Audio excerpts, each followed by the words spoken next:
Welcome back to the Photography Clips podcast. In this day and age of Google image search and photographic travel guides, what does it truly mean to be original? Here are my thoughts on originality.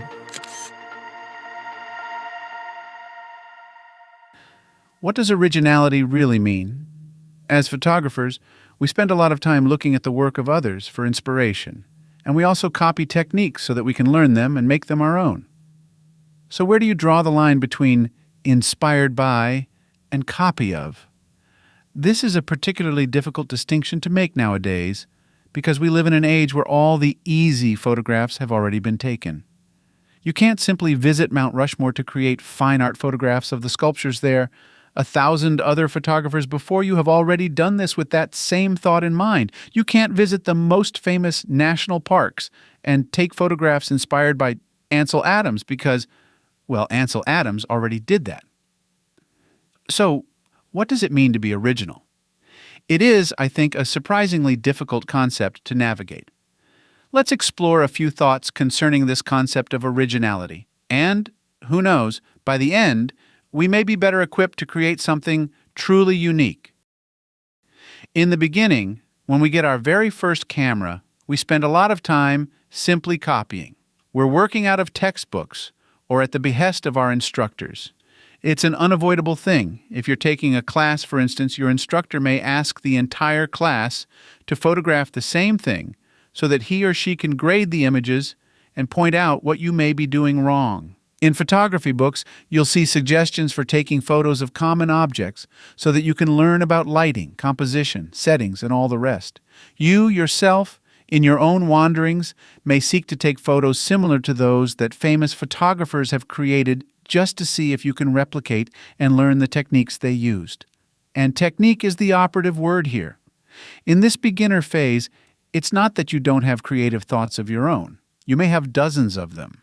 Only you don't yet have the knowledge to reproduce what you see in your mind. Instead, you find yourself doing a fair bit of emulation because you are still learning the mechanics of the art. As you go through this process, you'll naturally create a lot of throwaway or experimental images just because you are learning technique. It's a lot like that old stereotype of the art class, the one in which everyone is gathered around the same model or the same still life, all of them drawing or painting this subject, each essentially making the same piece of art. They're not doing it for the sake of originality, but for the sake of learning technique. Later on, as you start to gain knowledge about various techniques and as your own photographic style begins to develop, then you'll find yourself taking photographs that are inspired by something or someone, or even several somethings or someones, since very few of us have only one muse. The difference with this type of creation is that hopefully, you are putting a lot of thought into your images to create your own unique piece of artwork. You may admire and emulate the high contrast that is so prominent in Ansel Adams's imagery, for instance, but perhaps you are applying that to an entirely different subject, or perhaps you've done some other thing to make that technique your own. The styles and techniques may be similar, but the art itself is something you've thought deeply about, and the meaning is something that came from your own mind. If you've been online scouting potential photography locations, then you've doubtless seen the above headline or some variation of it dozens of times. At a quick Google search, I found Forbes, Popular Photography, F-Stoppers, Picture Correct, and even National Geographic, all producing similar articles.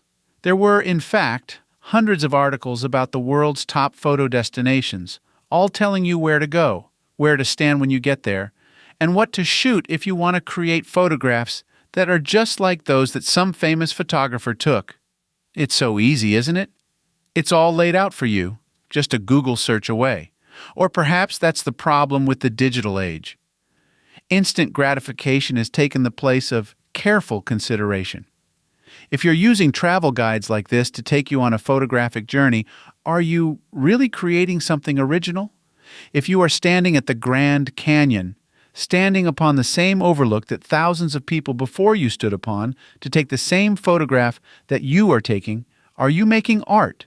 Or are you unwittingly making a copy? Here again, your destination, the subject material that you choose, and your techniques, style, and composition all require thought.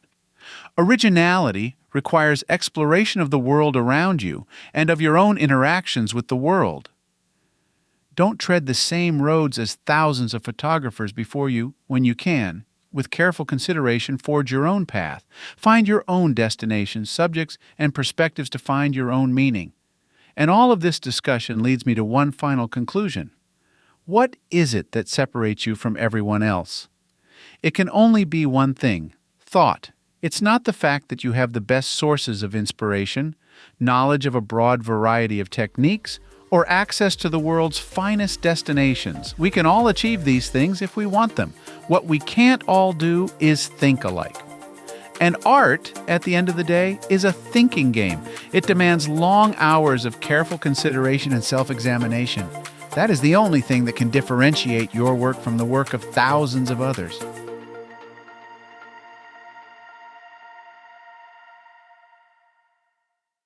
Thank you for listening and subscribing to the Photography Clips podcast.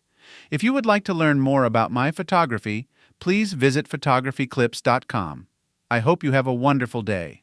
Now go and enjoy the beauty of God's creation through your lens.